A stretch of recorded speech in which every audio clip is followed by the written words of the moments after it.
This 17 News at Noon podcast is brought to you by Clinica Sierra Vista. Welcome back to the 17 News at Noon podcast, where we share your news on your schedule.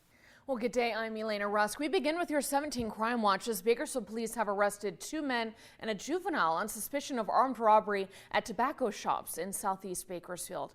The BPD says officers responded to reports of an armed robbery at the Cigarette World on Brendage Lane yesterday about 4:45. Reports showed 2 men, both armed with firearms, entered the store and demanded cash and cigarette products. The BPD says the men fled in a white Kia, which was occupied by a third person. Then about half an hour later, the BPD reports a second armed robbery occurred at the Crystal's Water and Tobacco on White Lane at Hughes. Then about 8:40 last night, officers say they found that suspected white Kia on Avondale Drive.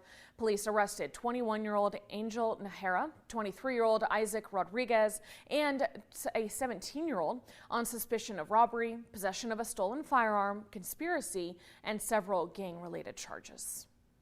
And the Kern County Sheriff's Office reports a man was hurt in a shooting in Wasco last night. Deputies were called out to about 8 p.m. to Iris Street, where they found a man with several gunshot wounds to his torso. He was airlifted to Kern Medical here in Bakersfield, where deputies say he is being treated. The Sheriff's Office said there's no suspect information and the incident is still under investigation. If you know anything about this shooting, you're asked to call KCSO at 861-3110. One tragic news now, a boy riding his bike was killed when he was hit by a truck in Tehachapi yesterday. The Tehachapi Police Department said the boy was hit by a pickup that was exiting a parking lot near Tuckard Road and Conway Avenue. Officers say the driver did not see the boy on the bike. Drugs or alcohol do not appear to be factors in this crash. Well, now to your court watch. A woman who had faced a charge of attempted murder has pleaded no contest to felony assault in the stabbing of an 86-year-old relative. Court documents show the attempted murder charge and an elder abuse charge were dismissed after Robin Kinoshita pleaded no contest Monday to assault with a deadly weapon other than a gun. The 19-year-old was arrested in January after the Kern County Sheriff's Office says a man was stabbed multiple times on Delfino Lane north of Bell Terrace. That man suffered mild to moderate injuries. Kinoshita's sentencing is scheduled for November 29th. And we're learning new details on a homicide investigation that's underway in southwest Bakersfield. On October 6th, investigators found a body buried in the desert outside of Fort Mojave in Arizona. 4 suspects were charged in connection to that killing. One of those suspects, 34-year-old Juan Toscano, reportedly told police that the victim owed him $20,000. Toscano says the shooting happened when he and 3 others confronted the victim about the money at a home on Real Road here in Bakersfield. You can read much more about this story on our website, kget.com. And a convicted felon accused of stealing catalytic converters and leading officers on a pursuit is awaiting his day in court. 34-year-old Ronald Hartfield was arrested yesterday morning near Lansing Drive. Bakersfield police say the pursuit began when officers tried to pull over a stolen vehicle involved in a catalytic converter theft. Court records then show Hartfield had already been arrested 7 times this year. He's scheduled to appear in court tomorrow. Hello, this is Tim Callahan with Clinica Sierra Vista, and we're excited to unveil the Community Health Center of the Future, our comprehensive care center. It's located right across the street from Memorial Hospital. We have every service under one roof, from family medicine, OBGYN care, dental services for adults and children, behavioral health, and much more. So find your way to better care at Clinica Sierra Vista this year at our comprehensive care center. Visit our website, clinicasierravista.org, for the latest on this project. We'll see you soon. We turn now to education news as an alarming report shows the impact the pandemic had on our local Kern County students. The concern, a vast majority of local kids are falling behind. The California Department of Education released test scores for last year. Only 38% of students met or exceeded English language arts standards.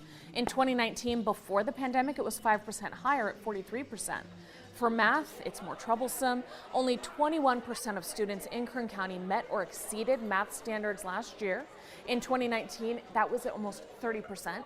The difference in test scores is especially profound in 3rd graders. English language arts scores dropped 10 points, while math scores dropped 12.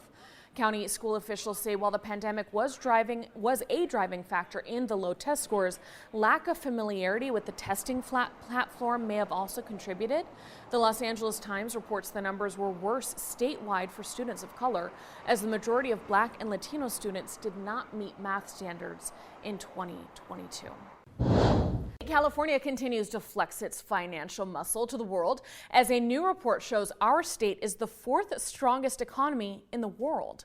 A Bloomberg report shows California's GDP is now the fourth largest, only behind the rest of the U.S., China, and Japan. That would put our state ahead of Germany's GDP. The report says there are 379 California companies with a market value of at least $1 billion. While technology and media continue to dominate the market, renewable energy is now the fastest growing sector in our state, according to that report. Meantime, after 33 years in operation, Frugatti's Italian restaurant has outgrown their Coffee Road location, and they plan to move into a new, larger space in fall of next year. Frugatti's owner says the new spot is nearby on the northwest corner of Brimhall and Coffee Roads, so longtime customers don't have to travel very far. The new space will have an Italian farmhouse look, they say, with high ceilings and large beams, as well as 2 wood-fired ovens for their famous pizzas. There will be more space in the dining room and private wine cave, plus an expanded patio area. The menu and quality, they say, will remain the same, adding that they plan to do the move in time so that they don't even miss a day of service. You just go to Coffee Road at one time and the next day you switch over. All right, also a community workshop is planned for tonight to address Bakersfield's climate action plan. Residents asked to give their input on how to create sustainable Bakersfield, reduce emissions, and more. The meeting with city staff will be virtual, so you can just log in from home at 6 p.m., register on Eventbrite. And happening tomorrow, Stay Focused Ministries will be holding a What the Hey event with free pumpkins, music, face painting, and giveaways. It's part of their Reach for Greatness mentoring program. The goal is to bring hope and encouragement to the lives of children in the community. The event will be held at Stay Focused Ministries location on East California Avenue. Doors open at 3:30 tomorrow afternoon. 20th Congressional District candidates Kevin McCarthy and Democratic challenger Marisa Wood will face off right here in our 17 News studios. The outcome of this race could be affecting the partisan balance of power in the U.S. House of Representatives. Of course, Kevin McCarthy, the House Minority Leader, he's been in office since 2007. Marisa Wood, a junior high English teacher at the Fairfax School District. Their live one-hour debate happening at 7 o'clock tomorrow right here on KGET. If you have a question you want us to ask the candidates, send an email to 17news@kget.com and type "question for the candidates" in the subject line. The 17 News at Noon podcast is a production of KGET and Nexstar Media Group. For more on all of the headlines in today's show, head to kget.com.